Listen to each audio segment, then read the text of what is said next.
या मालिकेच्या आजच्या भागामध्ये आपण पाहणार आहोत, दिशा धावतच दामिनीजवळ आलेली असते आणि दामिनीला म्हणत असते, मला ना तुला काहीतरी इंटरेस्टिंग सांगायचं आहे. यावर दामिनी म्हणत असते, अगं दिशा काय झालं? दिशा म्हणते, आता ना मी आदित्यला खांद्यावर एक सिलेंडर घेऊन जाताना पाहिलं. म्हणजे त्याचा अवतार इतका घाणेरडा होता ना, एकदम कामगारांसारखा. त्यानंतर दिशा म्हणते, ऑलरेडी अहिल्याच्या डोक्यात बसलेले आहेत ते दोघे. आदित्य आणि पारूला घेऊन घरातलं वातावरण ऑलरेडी खराब आहे. अभी गरम लोहे पे हथौड़ा मारना चाहिए. दामिनी म्हणते, म्हणजे काय करणार आहेस तू? दामिनी म्हणते, आदित्यचे मी फोटो काढणार आणि ते फोटो मी मीडियाला पाठवणार आणि त्यांना सांगणार, मस्त काहीतरी न्यूज बनवा. एक अशी न्यूज ज्याने अहिल्याचं नाव खराब व्हायला पाहिजे. दिशा म्हणत असते, काय मस्त आहे ना आयडिया. त्यानंतर दिशा मीडियावाल्यांना फोन करते आणि म्हणते, तुम्हाला कायमची एखादी ब्रेकिंग न्यूज हवी असते ना, थांबा मी तुमची मदत करते. तुम्हाला आदित्य किर्लोस्कर माहिती आहेत का? किर्लोस्कर ग्रुप ऑफ कंपनीचे मालक. तर त्याचे माझ्याकडे काही फोटोज आणि व्हिडिओज आहेत. ते फोटो त्याच्या बायकोच्या टिफिन सर्व्हिसमध्ये काम करणारा कामगार म्हणून दिसतोय. ही ब्रेकिंग न्यूज आहे. मी लगेचच त्याचे फोटो आणि व्हिडिओज पाठवते. तुम्ही जबरदस्त ब्रेकिंग न्यूज बनवा आणि न्यूज अशी झाली पाहिजे ज्याने अहिल्यादेवी किर्लोस्करचं नाव कापलं जाईल आणि मला लवकरात लवकर न्यूज पाठवा. आणि हो, न्यूज अशी दणदणीत झाली पाहिजे हां, लवकर पाठवा. असं म्हणून दिशा फोन ठेवते. प्रिया इकडे सर्वांना म्हणत असते, चला चला पटकन करा, ज्यांना जी कामं दिली आहेत ना ती पटपट करा. आदित्यने पारूला व्हिडिओ कॉल केलेला असतो आणि काम करत असलेल्या सर्व बायकांना तो दाखवत असतो. आदित्य म्हणत असतो, पारू किर्लोस्कर यांच्या गायडन्सखाली पारू टिफिन सर्व्हिसेसची पहिली ऑर्डर पूर्ण होणार आहे. यावर पारू म्हणते, आदित्य सर तुम्ही आहेत म्हटल्यावर काम होणारच याची खात्री आहे मला. आणि प्रिया मॅडम आहेत तर काही प्रश्नच नाही. यावर प्रिया म्हणते, पारू आम्ही सगळे तुला खूप मिस करतोय, पण तू अजिबात काळजी करू नको. हे बघ सगळी तयारी झाली आहे. आम्ही तुझी ऑर्डर लवकरात लवकर पूर्ण करू. पारू म्हणते, प्रिया मॅडम मला पूर्ण खात्री आहे तुम्ही माझी ऑर्डर नक्की पूर्ण करणार. त्यानंतर आदित्य तो फोन प्रियाला देतो आणि आदित्य तेथून निघून जातो. दुसरीकडे दिशाच्या मोबाईलवर व्हिडिओ आलेला असतो. आता हा व्हिडिओ नेऊन तू अहिल्यादेवीला दाखवायचा आणि तिला पटवून द्यायचं तिच्या मुलामुळे तिचं नाव खराब होत आहे म्हणून. एकदम आग लावून टाक. पुढे दिशा म्हणते, तसं तुला हे सांगण्याची गरज नाही आहे, तसं तू आग लावण्यात माहीर आहेस. दामिनी म्हणते, बरं झालं हे व्हिडिओ आणि फोटोज त्या मीडियावाल्यांना दाखवलेस. तो आदित्य आणि प्रीतम सतत माझा अपमान करत असतात. आज त्या आदित्यची ही अवस्था बघून काय आनंद होतोय म्हणून सांगू, पण खरं सांगू आता मला वहिनींचा चेहरा बघायचा आहे. वहिनींना जेव्हा ही न्यूज दिसेल तेव्हा त्या किती चिडतील. अगं या घरातच काय तर आउट हाऊसमध्ये सुद्धा राहायची परवानगी देणार नाही त्या आदित्यला. मला एवढी घाई झाली आहे ना वहिनींचा चेहरा बघायची. आता मी काय करते, पटकन जाते आणि वहिनींना ही न्यूज दाखवते, आलेच. असं म्हणून दामिनी तेथून निघून जाते. दामिनी गेल्यानंतर दिशा म्हणत असते, दिशाने ठरवलं तर काहीच अशक्य नाही आहे. आता मात्र खूप मज्जा येणार आहे.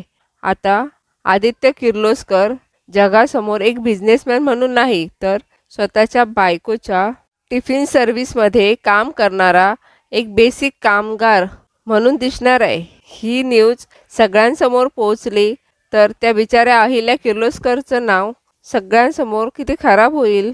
हे सर्व दिशाशी वैर घेतल्याचे परिणाम आहेत. दुसरीकडे अहिल्या म्हणत असते, या मुलाचं ना काही कळतच नाही. त्या मुलीच्या नादाला लागून स्वतःचं आयुष्य बर्बाद करून घेतोय हा. छी, ही असली कामं करायची काही गरज आहे का?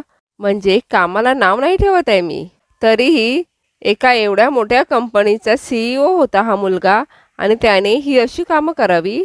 हे बरं दिसतं का? खरं तर पारूची स्वप्न पूर्ण करायच्या नादामध्ये हा स्वतःची स्वप्न विसरू लागलाय. स्वतःच्या कामाकडे दुर्लक्ष करायला लागलाय.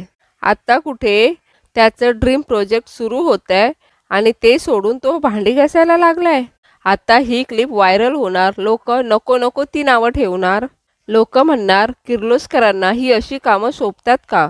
आपल्या घराण्याला नावं ठेवणार आहेत आता ही लोक.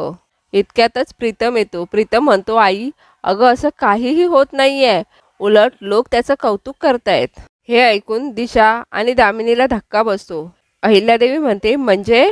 त्यानंतर प्रीतम अहिल्याला तो व्हिडिओ दाखवतो आणि म्हणतो, या व्हिडिओबद्दल बोलतेस ना तू? अगं या व्हिडिओ खालच्या कमेंट तर बघ. आणि तो व्हिडिओ अहिल्याला दाखवत असतो. हे बघ, लोक म्हणतायत की किती चांगले संस्कार केले आहेत अहिल्यादेवींनी त्यांच्या मुलावर.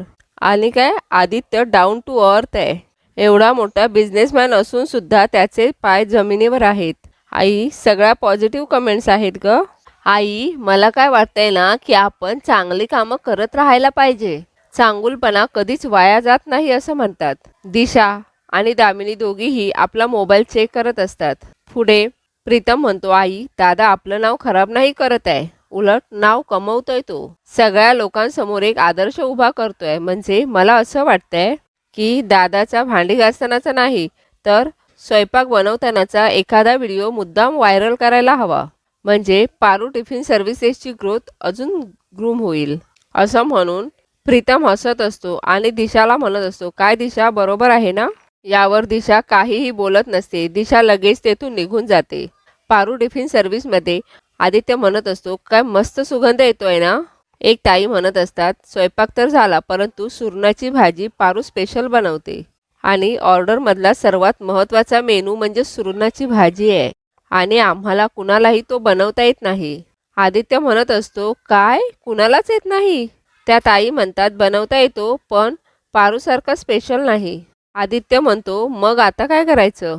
तेथे असलेल्यांना कुणालाही सुरणाची भाजी बनवता येत नसते.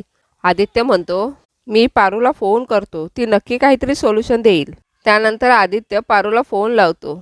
पारू म्हणते, बोला आदित्य सर, आता काय झालं? आदित्य म्हणतो, पारू एक मिनिट, अगं मेनूमधली सुरणाची भाजी इथे कोणालाही येत नाही. पारू आदित्यला म्हणत असते, यात तुमचं काही नाही चुकलंय, माझंच चुकलंय. खरं तर मी तुम्हाला यायच्या आधी सांगून यायला पाहिजे होतं की सुरणाची भाजी कशी बनवायची ते. त्यानंतर पारूच्या मोबाईलची बॅटरी डाऊन होत असते. पारू म्हणत असते, आदित्य सर, मी कसं सांगू तुम्हाला सुरणाची भाजी कशी बनवायची ते? माझ्या फोनची बॅटरी डाऊन होते आहे. मला परीक्षेला जायला भी उशीर होतोय, मला जावं लागेल. यावर आदित्य म्हणतो, तू एक काम कर ना, तू 2 मिनिटात थोडं रेसिपी सांगू शकतेस का? त्यानंतर पारू रेसिपी सांगत असते. इतक्यातच पारूचा फोन बंद होतो. पारू खूप टेन्शनमध्ये आलेली असते. पारू म्हणत असते, मला परीक्षेला जावं लागेल, परीक्षा डुबवून चालणार नाही आणि तिकडे आदित्य सरांना माझी गरज आहे. अरे देवा, काय करू मी? पारूला काहीच समजत नसतं. इकडे आदित्य, प्रिया, प्रीतम सगळेच टेन्शनमध्ये आलेले असतात. इकडे पारू म्हणत असते, मी काय करू? मी परीक्षेला आली आहे खरी, पण माझं सर्व लक्ष घरी आहे. काय करत असतील सगळे? त्यांनी भाजी बनवली असेल का? काय बी करून मला आदित्य सरांना फोन करावाच लागेल. त्यानंतर पारू 2 मुली उभ्या असतात, तिथे जाऊन फोन मागते. पारू म्हणत असते, माझा फोन बंद झालाय, मला थोडं फोन देता का? परंतु त्या मुली पारूला फोन द्यायला नकार देतात. त्यानंतर तेथे असलेल्या मुलांजवळ पारू जाऊन मोबाईल मागते. त्यातील एक मुलगा पारूला पॉवर बँक देतो आणि म्हणतो, याची तुम्हाला नक्कीच मदत होईल. पारू त्याला थँक्यू असं म्हणते. इकडे सर्व्हिसमधल्या बायका खूप टेन्शनमध्ये असतात. श्रीकांत प्रीतमला म्हणत असतो, प्रीतम एक काम कर, क्लायंटला फोन करून सांग की आम्हाला सुरणाची भाजी बनवायला येत नाही आहे. प्रीतम म्हणत असतो, बरोबर आहे बाबा तुमचं, करतो मी फोन. काहीतरी करण्यापेक्षा खरं बोललेलं बरं.